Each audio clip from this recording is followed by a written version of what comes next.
Hi, my name is Dalvir और मैं CRE की श्रृंखला में नई वीडियो लेकर आया हूँ जिसमें मैंने प्रीवियस पार्ट 1 और पार्ट 2 में आपको आर्हेनियस लॉ के बारे में बताया और एक मेन इक्वेशन ये वाली बताई थी जिस पर बेस्ड न्यूमेरिकल आते हैं। ठीक है, नेक्स्ट वीडियो इस वीडियो में मैं क्या कहूँगा कि जो आपने रेट कांस्टेंट होता है, कभी कभी यहाँ पर द रेट ऑफ रिएक्शन आ जाती है। वो कैसे आती है देखिए, वही जब न्यूमेरिकल आप करेंगे मैं लगाऊंगा तो आपको समझ में आएगा किस तरह से आता है। ठीक है, देखिए, अगर मैंने कोई भी एलिमेंट्री रिएक्शन मान ली, कौन सी मान ली? एलिमेंट्री रिएक्शन मान ली, A gives two product, right.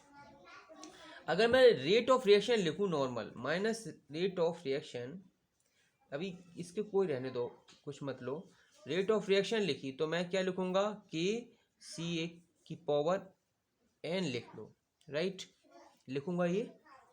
अगर मैं ये लिखूंगा तो दैट मीन, अगर इफ मैंने पहले बताया है कि आपको आर्हेनियस लॉ से क्या होता है, के इज इक्वल टू के जीरो ई की power minus E upon R T होता है फ्रॉम आर्हेनियस लॉ से होता है।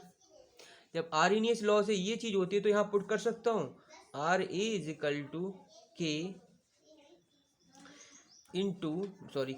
के नॉट ई की power minus E upon R T, that C A की power N, right.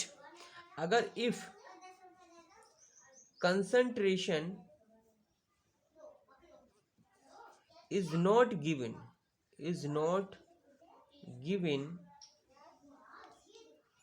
then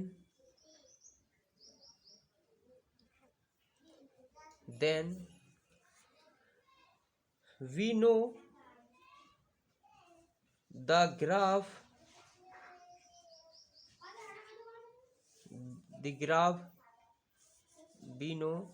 graph between ln r and 1/t, 1/, temperature के बीच में मैं अगर ग्राफ खींचना चाहूँगा, प्लॉट करूँगा तो किस तरह से खींचूँगा, तो उस चीज़ के लिए मैं बताऊँगा कि किस तरह से करते हैं। अगर मैं इसको नॉर्मल वे में लेके जाऊँ इस वाली रिएक्शन को, तो R इज इक्वल टू के नॉट, अगर मेरे पास क्या कंसंट्रेशन दे नहीं रखी है तो उसको छोड़ दूंगा, ई की power E upon R T, ये बनेगा। टेकिंग लॉग एल एन ले लो, L N both side, right.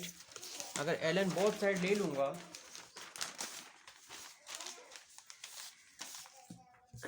L N both side लूंगा तो क्या बन जाएगा? L N R is equal to L N K not E की power E upon R T, right. तो L N R is equal to L N K not minus E upon R T L N E, right. L N E की value कितनी होती है? 1 होती है, जानते हो आप। तो L N K not E upon R T into 1/t, L N R. Now L N R is equal to minus E upon R T 1/t plus L N K not. ये same equation उसी की तरह बन गई same equation. ये भी y is equal to M X plus C है। अगर इसमें भी मैं ग्राफ खींचूंगा तो एल एन आर और किसके बीच में? 1/t के बीच में, तो ग्राफ इस तरह से कुछ आएगा। यहाँ पर भी स्लोप होगा, ई अपॉन आर होगा, स्लोप होगा। तो अब एक अगर कंपैरिजन मैं करूँ, ये बी इक्वेशन है और जो प्रीवियस मैंने इक्वेशन बताई थी, कौन सी बताई थी? ए इक्वेशन बताई थी। इसको ए मान लेता हूँ और इसको बी मान लेता हूँ।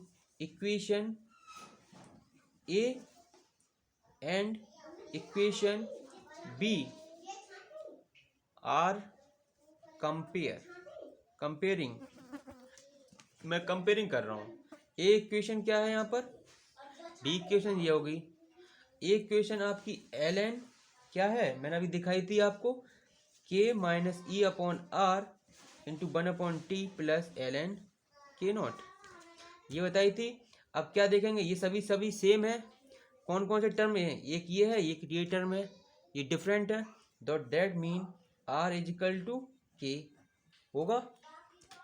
अगर मैं इसी की तरह अगर मैं प्रूफ करूं, क्या करूं, तो मैं कर सकता हूं क्या, फाइनली क्या आएगा, एल एन आर टू बटे R one equal to L N K two बटे के वन इजिकल टू, क्या निकाला है मैंने लास्ट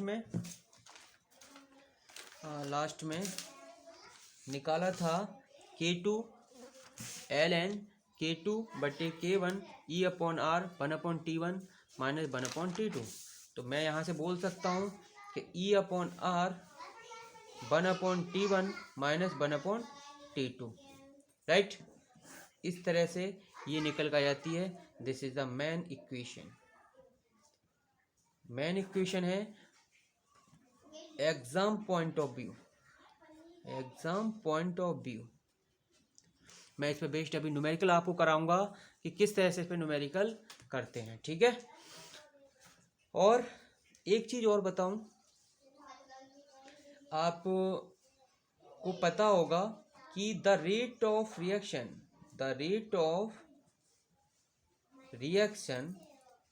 ये क्या होता है, टाइम के इन्वर्सली प्रोपोर्शनल होता है। किसके, टाइम के इन्वर्सली प्रोपोर्शनल होता है।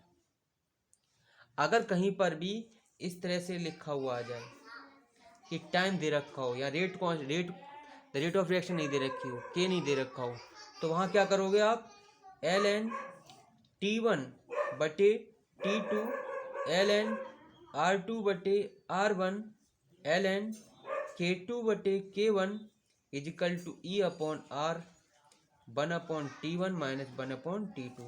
ये वाला फॉर्मूला लगाओगे आप, कहीं पर भी इससे रिलेटिव कोई भी न्यूमेरिकल आपसे बच नहीं सकता है। मैं ये गारंटी के साथ कह सकता हूँ, इससे बेस्ड न्यूमेरिकल आप किताब में देख लेना, अगर इससे छूट जाए तो कह दें।